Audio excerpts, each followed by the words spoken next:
and more represent today inclusion in the 21st century. This is our special ed team. I'm Katie Horn, I'm the assistant principal. My name is Taylor White. I teach 3rd, 4th, and 5th grade inclusion. And I'm Christine Fitzpatrick, and I teach K through 2nd grade inclusion, our resource officials. I'm Gabby Massari. I teach the moderate severe 3rd to 5th grade group. I'm Jim Anderson. I have a 2nd through 5th grade special ed class. I'm Yunji Liu, K through special ed, mother severe teacher. And I'm Pamela Baum, a parent at the Child and Specialist Ed program. Okay, our school at a glance. We're a fairly large school in the outer Sunset. We have roughly 570 students. We serve about 70 students with IEPs. We have 3 different strands of special education at our school. We have moderate to severe, we have mild mod class, and then we have RSD and inclusion. Regardless of what strand the students in, inclusion is at the heart of our school, where we have students mainstream and included in everyday activities throughout the year. Current state of discussion. All right, so although we have a very fabulous, dedicated staff who have solution-oriented and flexible minds, the current state of a special education classroom environment has been neglected due to funding. As a result of special ed classroom for teaching multiple grades, that result in multiple sets of curriculum and materials.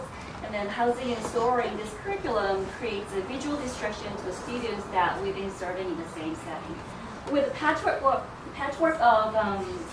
furniture and materials, we've been serving a lot of students who have different learning needs and abilities. And also, there is a limited space and mobility for students who use wheelchairs and equipment because of physical barriers. Even multiple designated institutional service providers, we call the DIS, the service providers, they have to share space because of they have to share space for their therapies. Oh, here's just a quick slice into the academic context from a testing standpoint. We score really well on a school-wide standpoint in our reading inventory and our SBAC and math, but our special education students are really struggling, really falling behind. We're not necessarily trying to close the achievement gap from an academic standpoint, but we are trying to close the opportunity gap. And that connects directly to our why. Again, we're trying to close the opportunity gap. Our students with special needs are a historically underserved population, and therefore that's why we chose to focus on them in this innovation grant. They need and deserve a learning environment that is warm, joyful, and inviting, one in which their unique physical, social, and emotional needs are fulfilled. So with that in mind, here was our how might we statement, our design challenge. We wanted to redesign our special education classrooms to really maximize learning opportunities for our students. Again, trying to close that opportunity gap. We want to increase academic achievement. We want to create a more joyful environment, as you'll see later in our presentation, that really provides a sense for our students of true inclusivity, for our students with physical, learning, social, emotional, and sensory needs. So the discovery process, we did several different things. Yeah. We interviewed teachers, students, paras, parents, all our therapists that we work with. We followed students throughout the day, videotaping our experiences and their experiences. We did some academic research that shows the benefits of having flexible seating and environments. And we did a fishbowl activity with one of our redesigned 4th grade classrooms that we won part of a grant last year. We designed 2 classrooms, and so we sort of interviewed the kids in the new environment. And we visited Laurel School, which is a private school for students with learning disabilities, and they've just gone through the redesign process in their entire school. And so we got to talk to the staff about how that's impacted their teaching and the kids' learning. And we spoke to parents and students and all kinds of interested people about this. And one of the things we heard was, if you imagine going into any kindergarten classroom, and if you go to many of the kindergarten classrooms throughout the city, it's always warm and inviting.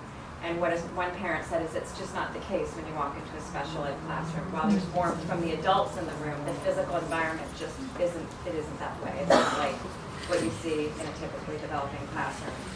The other thing we heard from kids was sometimes there's too much distraction in the classroom, there's too much noise, and it's making it hard for them to learn. Through our discovery process, we arrived at a number of insights.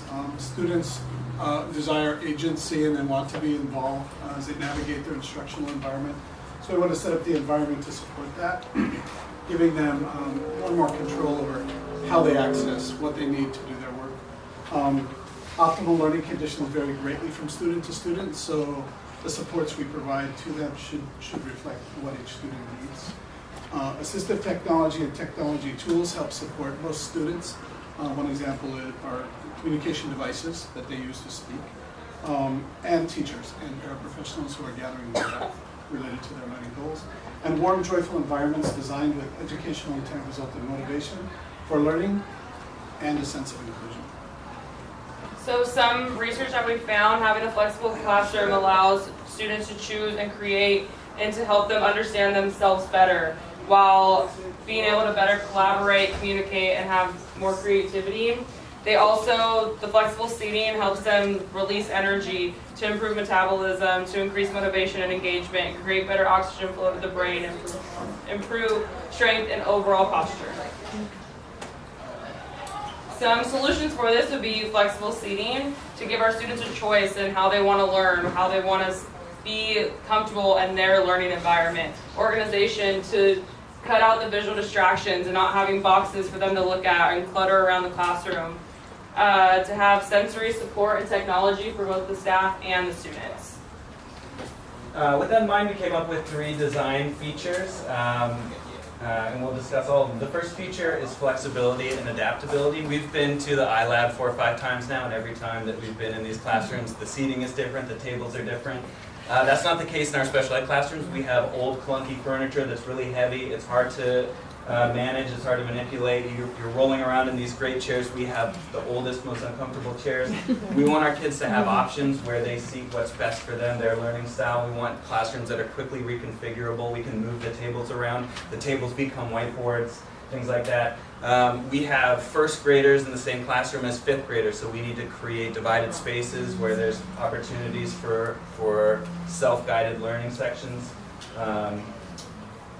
Second design feature. For the second design feature, we think that accessibility and organization is critical for the classroom redesign. So we see the need to provide not only physical accessibility to students who use wheelchairs, but also physical accessibility to multi-level curriculums and materials that special education use every day. And also, when spaces are well organized with less visual distractions, and then students and teachers can easily manipulate, it can easily navigate to use the manipulated and the multisensory tools. So we also want to create a really welcoming environment. We love our kids and we reflect our care for them every day with positive energy and enthusiasm. And what they're really missing is the physical learning environment that reflects that care and warmth. We need a space that physically shows our students that they are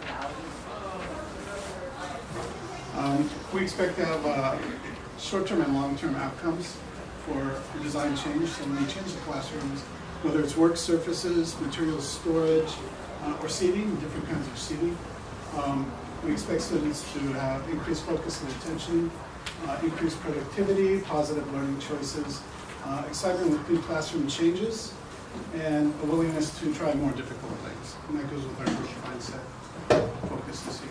So some of our long-term outcomes, we want to increase student IEP goals. That is a huge priority for us and a huge focus for all of us.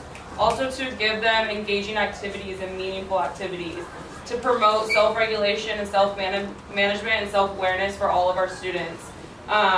Also to increase positive responses on the SEL surveys and to also have fewer disciplinary referrals with all of our students and with our special needs students. Our phase-in plan. So we have a 3-part phase-in plan over the next year and a half where we want to purchase materials and test it out to make sure it meets the needs of all of our students with varying needs and that is accessible for all of our students. And then engage in a PDSA cycle to make sure that what we are seeing is an effective use. Our ask, our total, we have 4 different classrooms that we are redesigning. That is the cost. And we want to have professional development to make sure that what we're putting into place is being used in the most effective manner. So we have extended hours. Our ask is for $30,000, and we plan to fundraise and supplement whatever we get through fundraising and other revenue. And our big inclusivity is a big part of our school already, and we just need our learning environments to match what we do and our everyday practices that in the love and care that we show for our students. Thank you.